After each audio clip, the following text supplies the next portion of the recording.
Imaginez le froid de l'acier inoxydable sous vos paumes. L'odeur d'antiseptique qui inonde la pièce. Un parfum stérile qui porte en lui l'arôme âcre des adieux. La lumière blanche et crue des néons de la clinique vétérinaire se reflète sur le pelage terne de Toby, votre chien, votre seule famille, dont le corps ne répond plus. Le silence est une chape de plomb, seulement perturbée par sa respiration faible et sifflante, et par les battements assourdissants de votre propre cœur sur le point de se briser. Vous sentez le sol froid sous vos genoux, une réalité glaciale, qui ancre ce cauchemar dans le présent. Chaque détail de cette pièce, des carreaux blancs aux instruments médicaux impeccablement rangés, semble hurler la fin imminente. C'est un décor impersonnel pour le moment le plus intime et le plus douloureux de votre existence. Un théâtre aseptisé pour une tragédie silencieuse. Comment en êtes-vous arrivé là, dans ce lieu où l'espoir vient mourir? La vétérinaire vous observe avec une compassion sincère mais distante, la seringue déjà prête sur la table métallique. Elle est le visage de la raison de la fin de la souffrance, mais pour vous elle incarne une perte que vous n'êtes pas prêt à accepter. Son regard doux est une torture, une confirmation que toutes les options ont été épuisées. Vous baissez les yeux vers Toby. Son corps frêle, autrefois si plein d'énergie, est maintenant une coquille presque vide. Ses flancs se soulèvent à peine, chaque inspiration est un combat. Vous vous souvenez de ses courses folles dans les parcs de l'île, de sa queue battant la mesure de sa joie. Aujourd'hui, cette queue repose. Inerte. La lumière clinique qui brille sur le liquide contenu dans la seringue semble contenir tout le poids du monde. C'est une promesse de paix pour lui, mais un abîme de solitude pour vous. Le moment est venu. Un simple hochement de tête de la part de la praticienne suffit à sceller le destin. Vous prenez une inspiration profonde, et l'air chargé d'odeurs chimiques vous brûle les poumons. Un flot d'images déferle dans votre esprit, des fragments de vie partagés qui vous transpercent le cœur. Le premier jour, cette petite boule de poils maladroite qui découvrait votre appartement. Les longues promenades le long de la Deule, ses aboiements joyeux faisant écho sous les ponts. Les soirées tranquilles, sa tête lourde posée sur vos genoux, son souffle régulier comme une berceuse. Chaque souvenir est une lame, affûtée par la certitude qu'il n'y en aura plus d'autre. Vous vous agenouillez complètement, le froid du carrelage mordant votre peau à travers votre pantalon, pour être à sa hauteur, pour affronter cette dernière épreuve ensemble. Vos mains tremblent, incapables d'offrir le réconfort que vous cherchez désespérément. Vous enroulez vos bras autour de son cou fragile. C'est un geste que vous avez fait des milliers de fois, un geste de réconfort, de jeu, d'amour.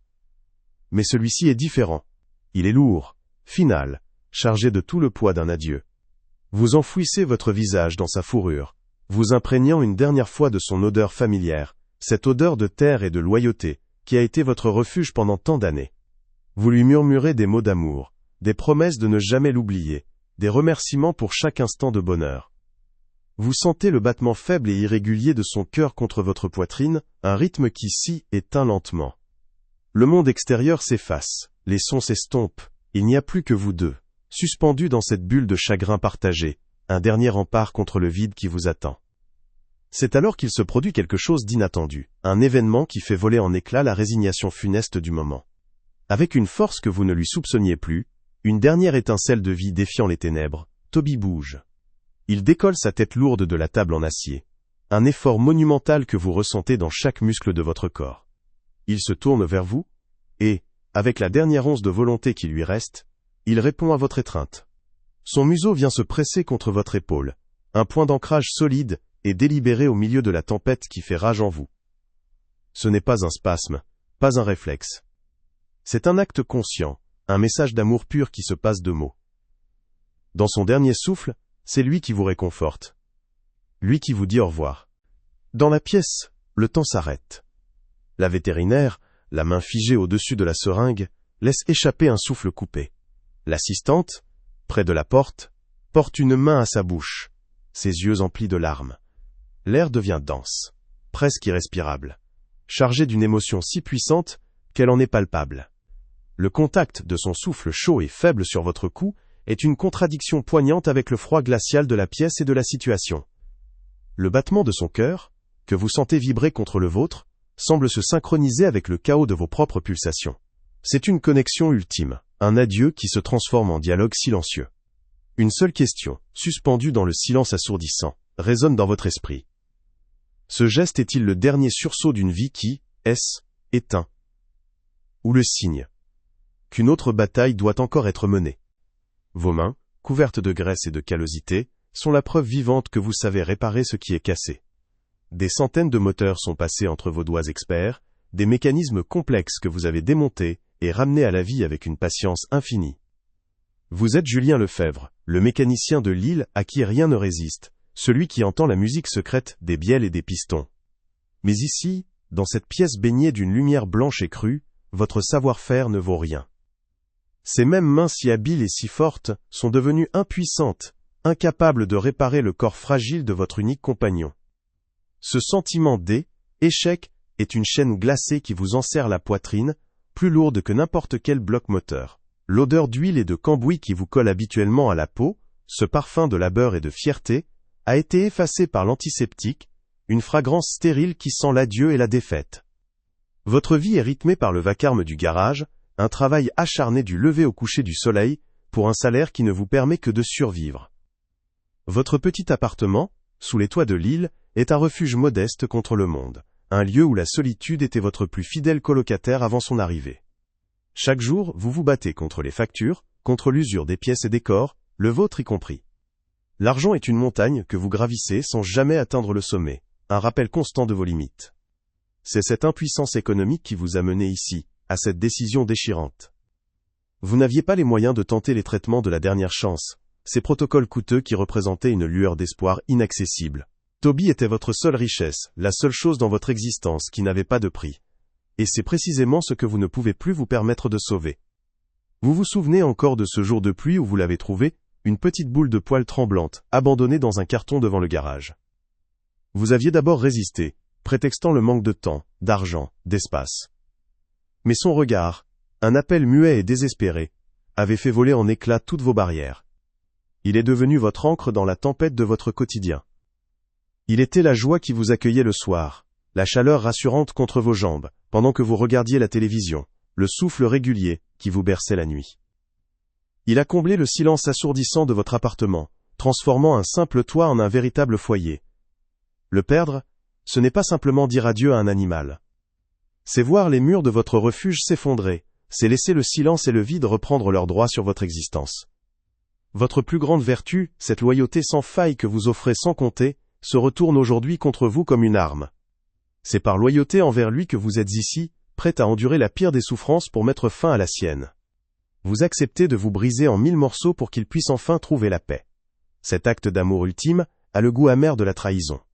Chaque souvenir de sa confiance absolue en vous, de la manière dont il vous regardait comme si vous étiez le centre de son univers, devient une lame qui s'enfonce un peu plus profondément dans votre cœur.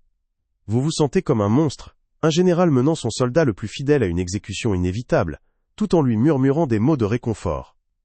Cette contradiction vous déchire de l'intérieur, vous laissant exsangue, avant même que l'irréparable ne soit commis.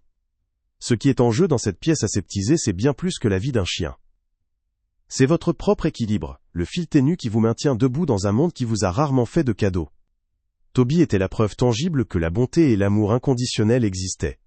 Sans sa présence, vous craignez que le ciel gris de l'île ne devienne définitivement noir, que le froid de l'hiver ne s'infiltre jusque dans vos os pour ne plus jamais en repartir. La solitude, que vous aviez réussi à tenir à distance grâce à ses aboiements joyeux et à ses jeux, menace de déferler comme une vague immense, prête à tout emporter sur son passage. Vous êtes sur le point de perdre votre famille, votre boussole, la seule lumière qui donnait un sens à la lutte de chaque jour. Vous allez perdre la seule chose qui n'avait pas besoin d'être réparée. Vous êtes donc là, l'homme qui redonne vie aux mécaniques les plus complexes, mais qui assiste, impuissant, à l'extinction de la plus précieuse des flammes. Le sol froid que vous sentez à travers le tissu de votre pantalon, vous ancre dans cette réalité cauchemardesque. La vétérinaire, avec son regard empreint d'une compassion professionnelle, voit un homme au bord du gouffre, un homme dont la valeur ne se mesure pas à son compte en banque, mais à l'immensité de son amour. Elle perçoit cette loyauté farouche, cette vertu qui semble presque trop pure pour un monde si dur. Elle s'apprête à faire le geste final, à vous offrir cette libération douloureuse que vous avez demandée. Mais quelque chose dans le dernier regard de Toby, une lueur infime et anormale, vient de capter son attention. La seringue est prête sur le plateau métallique, son contenu limpide brillant sous la lumière crue des néons. C'est un éclat de verre qui contient la promesse d'une paix indolore pour lui, et le début d'un vide infini pour vous. Vous fermez les yeux, Une tentative futile de vous protéger de l'image insoutenable. Mais elle est déjà gravée dans votre esprit. Vous sentez le poids tiède et rassurant de Toby contre vous. Un poids qui a ancré votre vie pendant tant d'années, et qui est sur le point de disparaître pour toujours. Vous murmurez un dernier adieu, les mots se brisant dans votre gorge. Un mélange confus de remerciements, de souvenirs, et de promesses de ne jamais oublier. Le silence de la pièce devient une pression physique. Un étau qui se resserre autour de votre cœur, prêt à le faire éclater. Chaque seconde qui étire est une torture, un compte à rebours vers une solitude que vous n'êtes pas sûr de pouvoir supporter. Mais alors que la vétérinaire avance la main, sa voix tranche l'air lourd et tendu comme une lame de scalpel. Attendez. Un seul mot, prononcé d'un ton calme mais chargé d'une urgence qui fige le temps.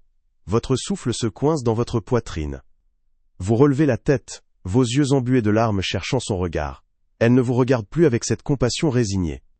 Son visage est différent, concentré, ses sourcils froncés par une perplexité professionnelle.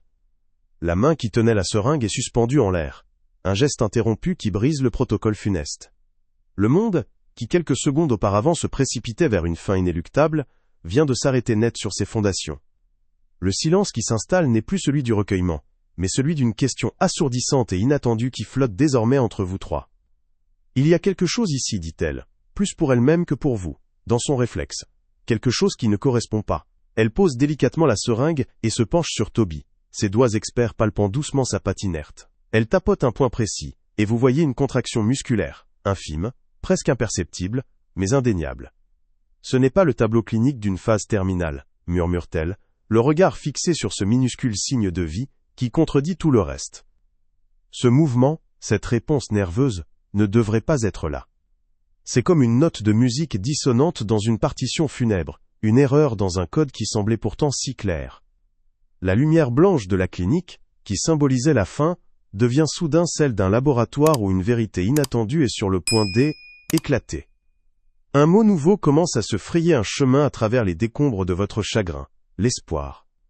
Il ne s'agit pas d'une vague de soulagement, mais d'une étincelle fragile et dangereuse qui crépite dans les ténèbres. C'est une sensation presque douloureuse, car elle vous force à ressentir à nouveau après vous être cuirassé pour l'inévitable. Les chaînes glacées de la résignation, que vous aviez acceptées autour de votre cœur, commencent à se fissurer sous la chaleur de cette possibilité insensée. Vous regardez Toby, non plus comme un être cher que vous perdez, mais comme un mystère à résoudre. Son dernier geste, cet adieu poignant, prend une toute autre signification. Était-ce pas un simple adieu mais un appel, une dernière tentative désespérée de vous dire que le diagnostic était erroné, que la bataille n'était pas encore terminée.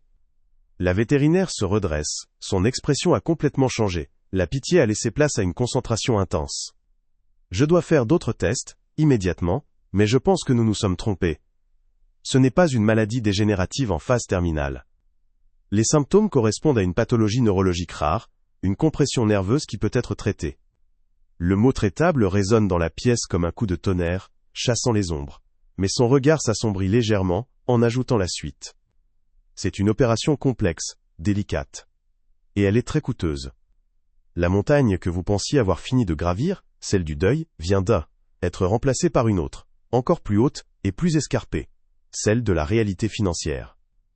L'espoir a un prix, et vous savez déjà qu'il est bien au-delà de vos moyens. Vous êtes arraché à un cauchemar pour être projeté dans un autre. La menace de la mort a été remplacée par le mur de l'argent. 5 000 €. Le chiffre tombe comme un coup près, séparant le monde où Toby peut vivre de celui où vous vous trouvez. Pourtant, en regardant le corps frêle de votre ami, en sentant le souffle faible mais régulier qui soulève encore ses flancs, une nouvelle énergie vous envahit. Ce n'est plus la résignation qui coule dans vos veines, mais une fureur froide, une détermination de fer. Vous, Julien Lefebvre, l'homme qui répare les mécaniques brisées, vous ne laisserez pas un problème de chiffres vous vaincre. Le silence est revenu dans la pièce, mais il n'est plus celui du deuil. Il est maintenant rempli du bruit assourdissant de la promesse que vous venez de vous faire. Vous trouverez un moyen, quel qu'en soit le prix. Le diagnostic est tombé comme une sentence, non pas de mort, mais d'une vie au prix exorbitant. 5 000 €. Ce chiffre, froid et impersonnel, s'est dressé entre vous et l'espoir naissant, un mur de glace infranchissable.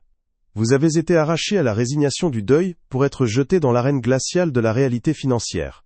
La vétérinaire vous a expliqué les détails de l'opération, la délicatesse de l'intervention sur la colonne vertébrale, mais les mots techniques se perdaient dans le vacarme de ce nombre qui hurlait dans votre esprit.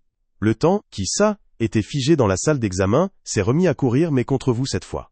Chaque jour d'attente était un risque, une minuscule parcelle de la chance de Toby, qui ça, érodait. Vous êtes sorti de la clinique, le ciel bas de l'île pesant sur vos épaules, non plus avec le poids du chagrin, mais avec celui, bien plus lourd, de l'impuissance. Le lendemain, armé d'un courage fragile, vous avez poussé les portes des institutions financières, ces temples de verre et d'acier, où la compassion n'est pas une devise acceptée. L'odeur de papier neuf et de café tiède flottait dans l'air conditionné, un parfum stérile qui contrastait violemment avec la chaleur du lien qui vous unissait à Toby. Assis face à des conseillers aux sourires polis mais aux regards impénétrables, vous avez raconté votre histoire, espérant trouver une fissure dans leur armure de protocole. Mais les mots loyauté, famille, dernier espoir, ne figuraient sur aucun de leurs formulaires. À la place, vous avez entendu des termes comme garantie insuffisante, revenus précaires, profil à risque. Chaque refus était une porte qui se fermait violemment, vous laissant un peu plus seul dans le froid mordant de la rue, le devis froissé dans votre poche, devenant le symbole de votre échec. La frustration est devenue une ombre tenace qui vous suivait partout. Vous avez exploré toutes les pistes, contacté les quelques membres de votre famille éloignés, les amis qui, vous le saviez, luttaient eux-mêmes pour joindre les deux bouts. Leurs excuses gênées étaient autant de petites lames qui s'ajoutaient à votre supplice. Vous vous êtes alors tourné vers les aides sociales, vous perdant dans un labyrinthe de serveurs vocaux et de formulaires en ligne, un dédale bureaucratique conçu pour décourager les plus déterminés. Le monde semblait être ligué contre vous, un système impersonnel et sourd, qui ne voyait qu'une dépense superflue là où vous voyiez la seule chose qui donnait un sens à votre existence. La solitude, ce silence que les aboiements de Toby avaient chassé de votre appartement, revenait en force, menaçant de tout engloutir. Vous, étiez plus qu'un homme seul face à une montagne. Alors que le désespoir commençait à vous glacer les os, votre téléphone a vibré. Était la vétérinaire. Sa voix, au bout du fil, avait perdu sa distance professionnelle pour laisser place à une chaleur inattendue, une véritable empathie. Elle vous a avoué que l'image de ce dernier câlin ne la quittait pas, qu'elle y voyait un symbole de quelque chose de trop précieux pour être abandonné. Elle vous a annoncé qu'elle renonçait à tous ses honoraires pour l'opération, et qu'elle avait négocié avec ses fournisseurs pour obtenir le matériel au prix coûtant, réduisant la somme nécessaire. Puis, elle a ajouté qu'elle allait vous aider à créer une cagnotte en ligne. Ce n'était pas encore une solution, mais était une main tendue dans l'obscurité, la preuve qu'une personne, au moins, avait vu au-delà des chiffres. Une petite flamme venait de se rallumer.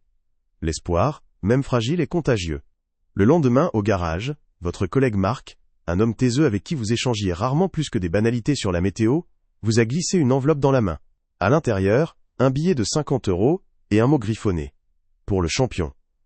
Vous avez senti vos yeux piquer, submergés par ce geste simple et immense. Le soir même, en rentrant épuisé, votre voisine du dessous, une dame âgée que vous aidiez parfois à monter ses courses, vous attendait sur le palier avec une assiette fumante. Elle n'a rien dit sur l'argent, mais ces mots, il faut garder des forces, pour lui, valaient tout l'or du monde. Ces petites victoires émotionnelles étaient comme des bûches jetées dans le feu naissant, des actes de bonté discrets qui vous rappelaient que vous, étiez pas totalement seul dans votre combat. Pourtant, la réalité numérique était implacable. La cagnotte en ligne, après un démarrage encourageant grâce au cercle de la vétérinaire et à vos quelques proches, a rapidement stagné. Les jours passaient, et la barre de progression restait figée, un rappel constant de l'immensité de la somme manquante. Vous passiez vos soirées à rafraîchir la page, le cœur battant à chaque nouvelle visite, retombant un peu plus bas en constatant l'absence de nouveaux dons. La somme récoltée semblait dérisoire face à la montagne qu'il restait à gravir. Pendant ce temps, Toby, bien que stable, semblait s'affaiblir, son regard perdant un peu de son éclat. Le temps jouait contre vous, et les petites flammes de la générosité de votre entourage ne suffisaient pas à repousser le vent glacial de l'urgence. Comment atteindre un monde entier quand votre voix se perdait déjà dans votre propre quartier?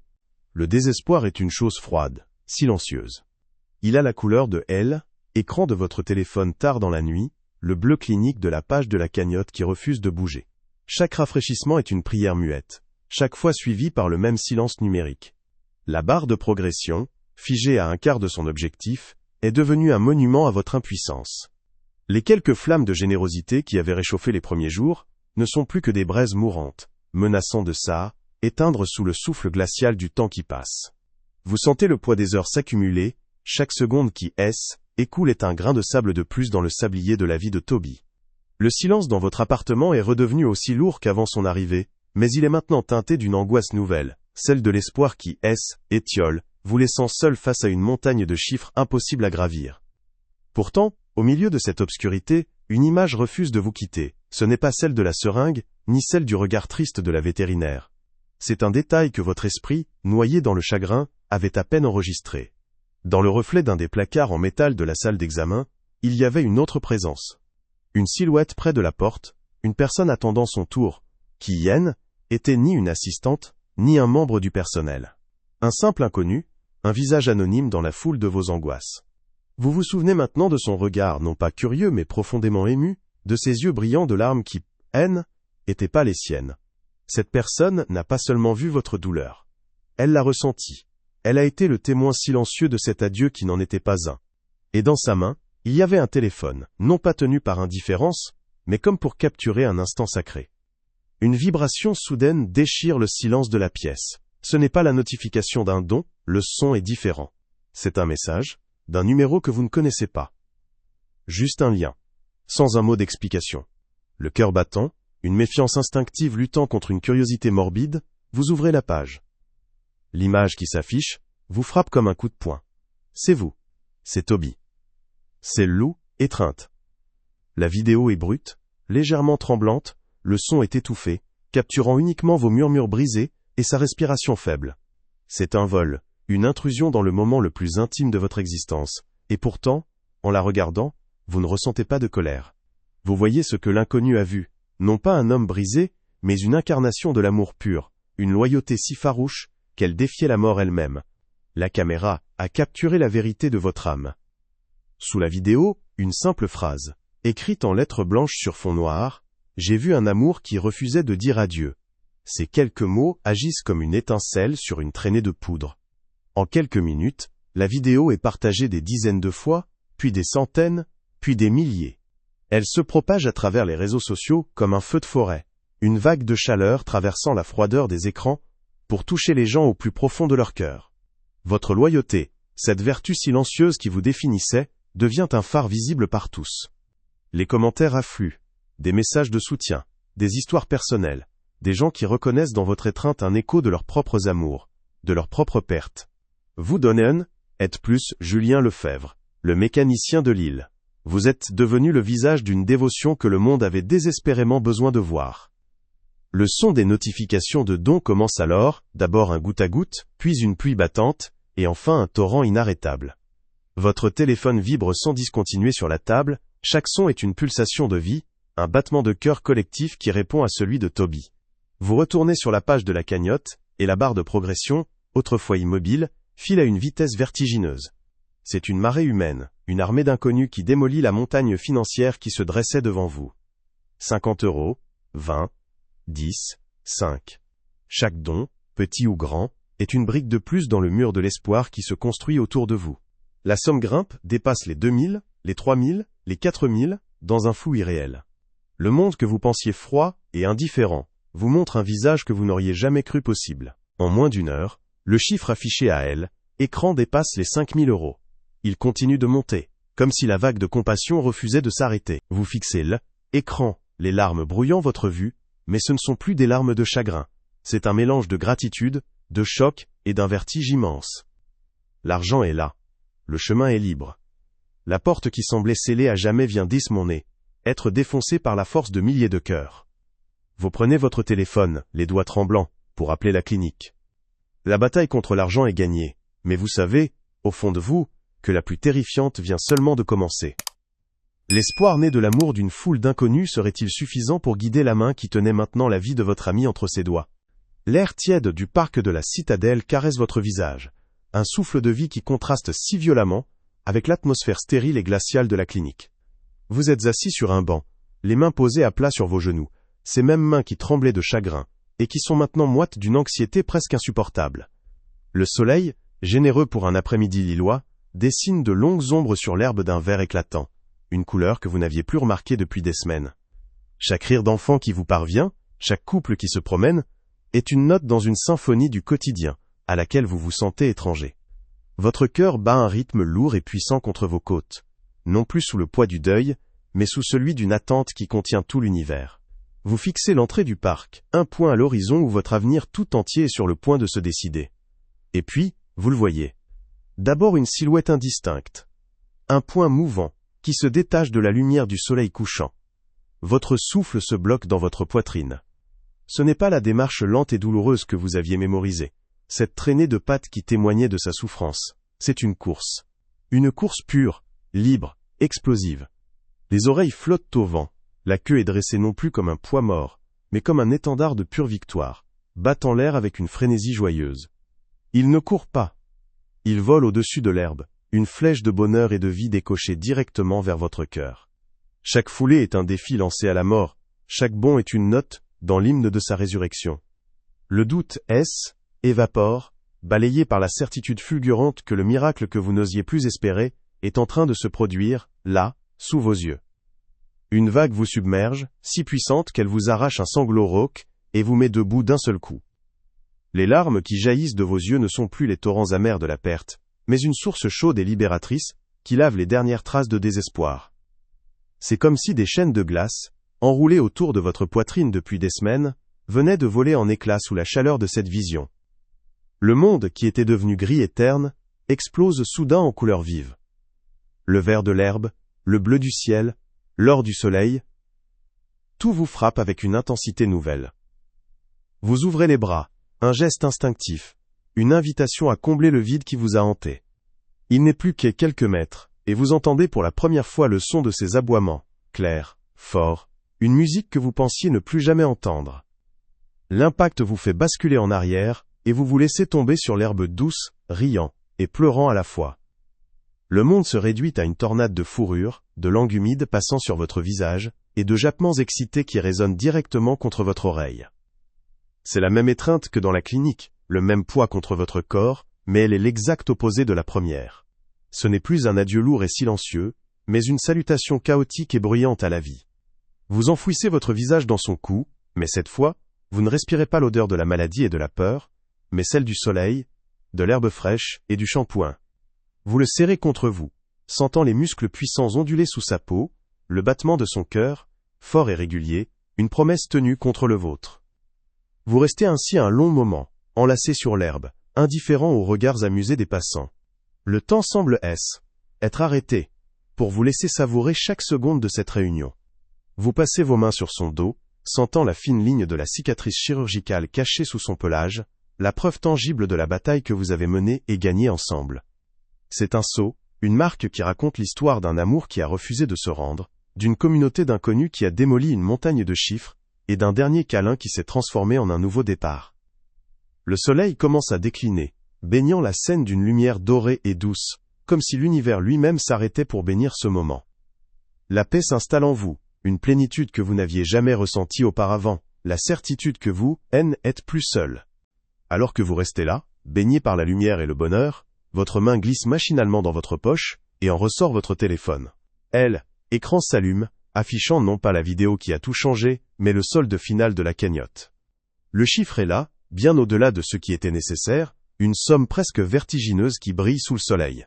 En voyant ces chiffres, vous comprenez que ce qui s'est passé, était pas seulement un sauvetage. Était un mandat qui vous a été confié par des milliers de personnes. La vague de générosité qui a sauvé Toby n'était pas destinée à s'arrêter avec lui.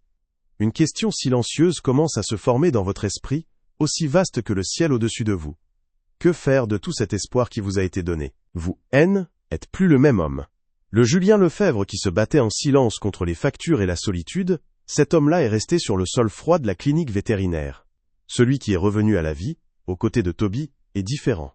Le poids écrasant de l'impuissance, cette chaîne glacée qui vous serrait la poitrine, a été remplacé par la certitude lumineuse que vous, êtes pas seul. Vos mains, toujours couvertes des cicatrices du labeur, ne réparent plus seulement des moteurs, elles reconstruisent des espoirs. L'argent qui a afflué, bien au-delà de la somme nécessaire, n'est pas un simple surplus financier.